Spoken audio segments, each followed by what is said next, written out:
Hello everyone, and today I've got a new topic for you. Today we are going to dive deep into clauses. So from this session I'm going to start with the clauses series, where in the entire series I'll tell you what is a clause and how to identify the different types of clauses. So let's begin the series and the first session of this series.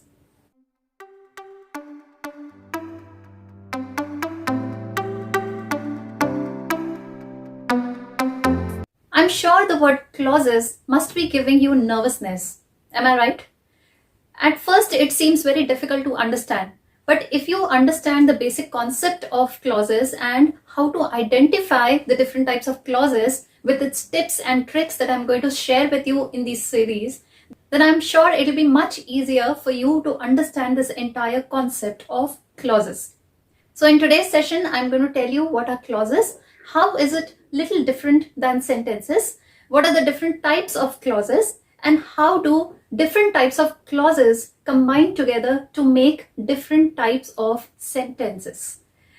So without much ado, let's jump into this session right away.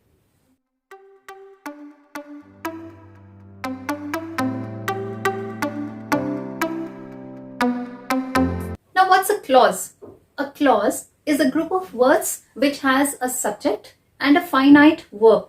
Now, by finite verb, I mean a verb which will change depending on the subject, depending on the number of persons I'm speaking about, and depending on the tense. Now, you would say that a sentence is also like this. Then what is the difference? Of course, there is a difference. A clause can be just a small part of a whole sentence, which means that a clause, if it is giving you a complete meaning, if it is an independent clause, then it can perform like a sentence. It becomes a complete sentence. But a combination of clauses will together make a complete sentence. So basically, a sentence is formed when you combine two or more clauses. Now, first, let's have a look at the clauses and its type, and then I'll explain you how to go on to sentences.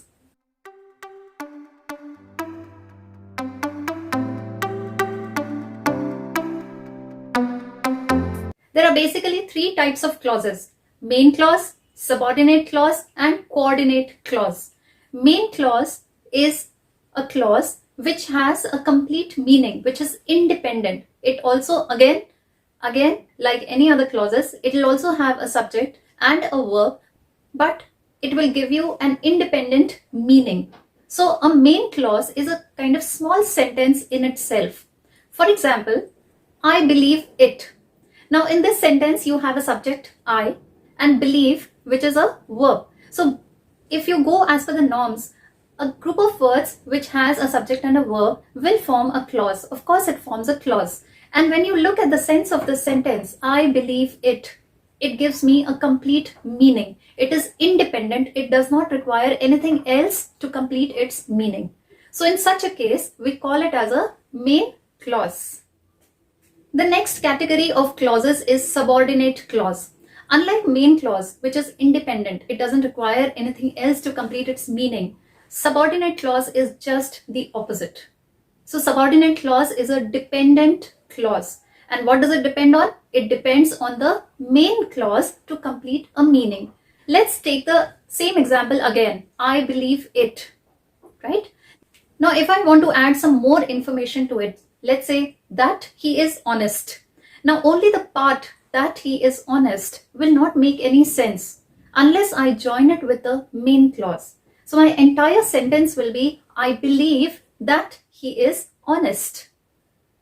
Now here, I believe becomes the main clause and that he is honest becomes the subordinate clause. The third category is coordinate clause. Now, coordinate clause comes into existence when you join two main clauses along with a conjunction. Now, in this type of a sentence, each clause separately will be called as coordinating clause because they coordinate with each other to give out a complete meaning. Now, these independently will also give you a complete meaning since they are main clauses, but there are certain conjunctions. There are very specific conjunctions which are used here. And I have divided them into one big group and given an acronym, FAN boys. F for, A for and, N for not, B for but, O for or, Y for yet, and S for so. So if you use these conjunctions and join two main clauses together, they will become coordinating clauses. And of course, these clauses together, when they are joined, make a compound sentence. We'll come to that later.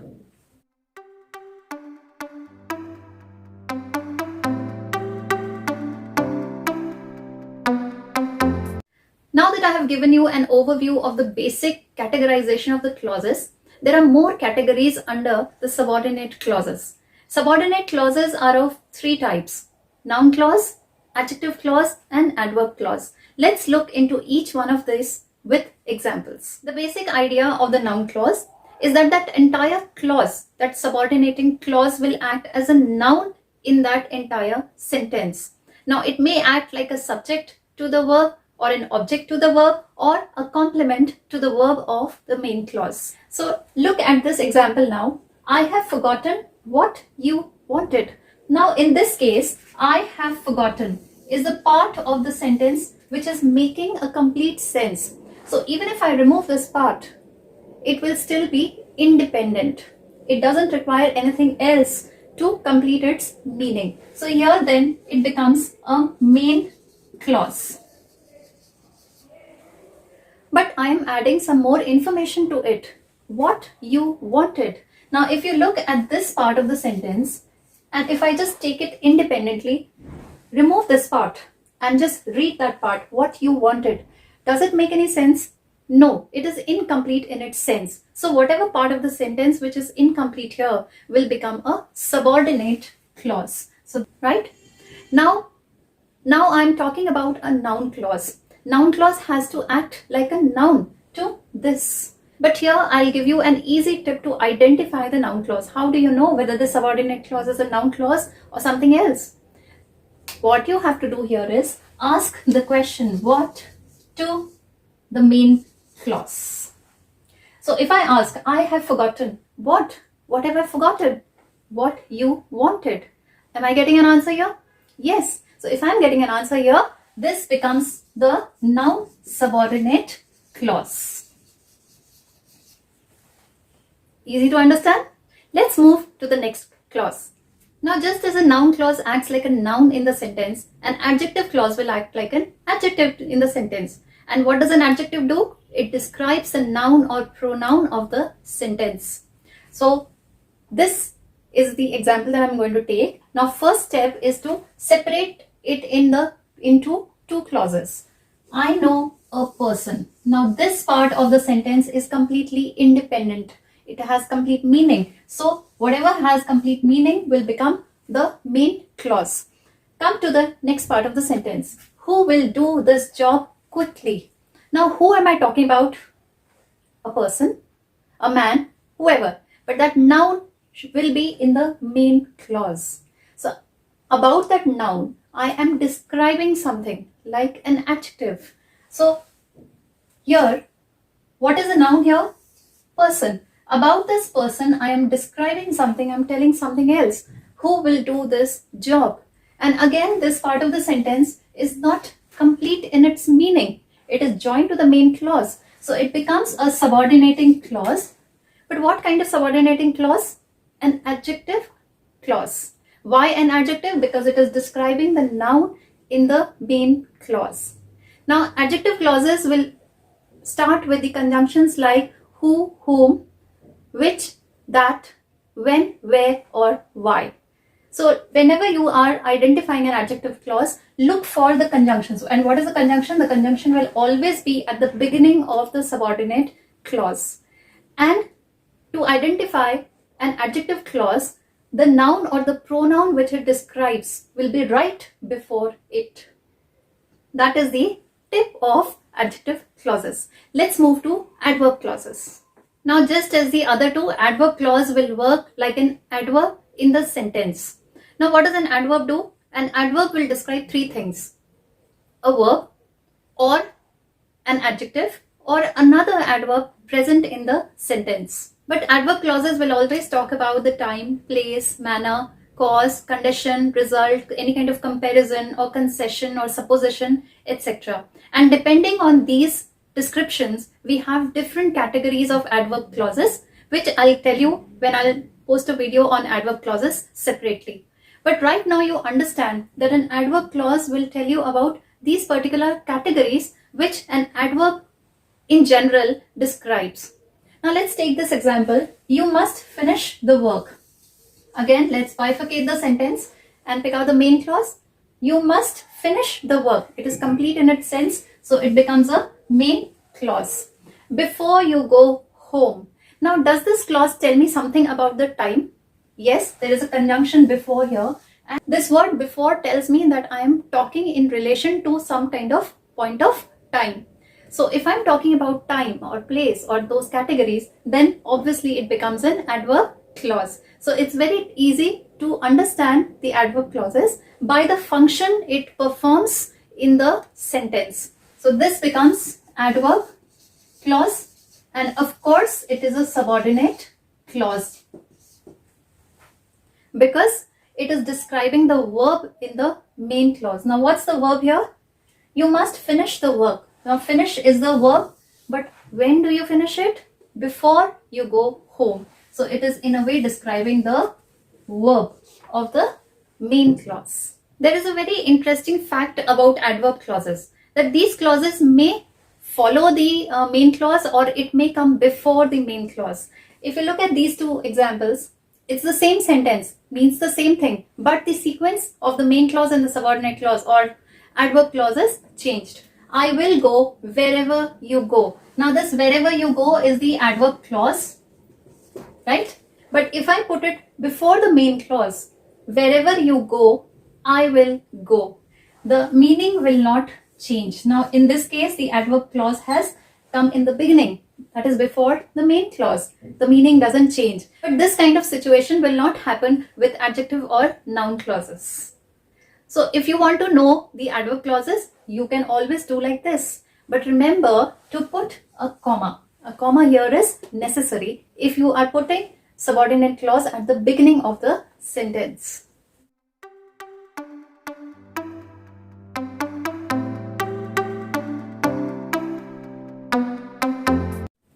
Okay, so now we talked about clauses, and in the beginning itself I had told you that clauses together make sentences. So if I want to make a combination of these clauses, I'll get different types of sentences. My sentences may be a simple sentence or a compound sentence or a complex sentence, depending on how I join these clauses together. Now let's see each type of sentence in detail with an example.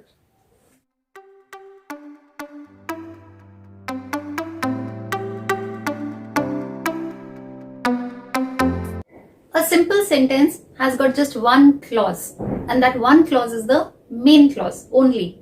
And as we have learned in the definition of clauses also, that a clause is a group of words which has a subject and a finite verb. Now in this example, the mother tiger saw her cubs. Let's try to find out the subject and the verb. The mother tiger is the subject, and what's the verb here? Saw. Saw is the verb. But this verb will be a finite verb because it will change as per the tense or the number of persons I'm talking about in the subject. So any kind of sentence which has only one clause, that is main clause, no conjunctions, no another clause attached to it, will form a simple sentence. It's just very plain and simple. Now there's another category of sentences where I can combine two main clauses together. And if I'm talking about main clauses, if you remember, I had talked about coordinating clauses. Coordinating clauses are nothing but simple sentences joined with the help of conjunctions which are in the category of fan boys. So now look at this sentence. The mother tiger saw her cubs. Okay, till here we saw as in simple sentence, but I'm joining something else to it with the help of a conjunction and.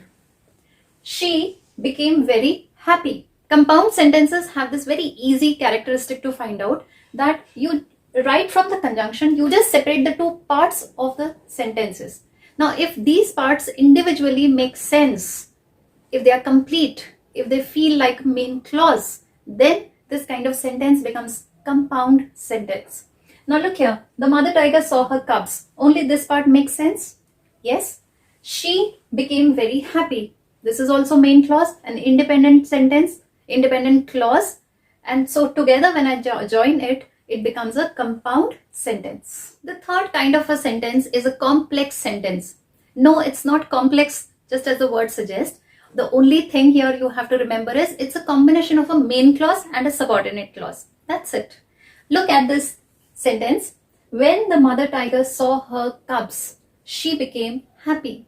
Now, if you look at this sentence, there is a part of it which can be taken out separately and can have an independent meaning. So, can you figure out the main clause here? Yes, she became happy is the main clause, because even if I separate this part of the sentence, it is independent. Okay, so this becomes the main clause. Now, what about the rest of the sentence? When the mother tiger saw her cubs. If I leave it like that, it doesn't make sense because it is a subordinate clause. So this part is a subordinate clause. So whenever you have a combination of a subordinate clause and a main clause, then it becomes a complex sentence. Of course, subordinate clause cannot exist without a main clause. Now I'll give you 3 examples where different kinds of subordinate clauses are used with the main clause. If you look at these sentences, these are examples on each of the type of subordinate clauses, or let's say complex sentences. These are the 3 complex sentences, but they have different clauses attached to it. The first one is, it is certain that he shall return. Now in this sentence, what is the main clause? It is certain. This is the main clause. And what is the subordinate clause? That he shall return is the subordinate clause. Next, this is a place where the 2 enemies fought each other. So what's the main clause here? This is the place where the 2 enemies fought each other becomes the subordinate clause. Come to the third complex sentence. You must rest. You must rest is the main clause. When you are tired becomes the subordinate clause. Now in the next step, let's identify what type of subordinate clauses are these. And here I'm going to again revise with you the tips to find out the type of clause. So let's see. Let's start with a noun clause. For a noun clause, you have to ask the question what to the main clause. If it gives you an answer, your subordinating clause will be the noun clause. It is certain. What is certain? That he shall return. I'm getting an answer here. So here it will become noun clause. Okay.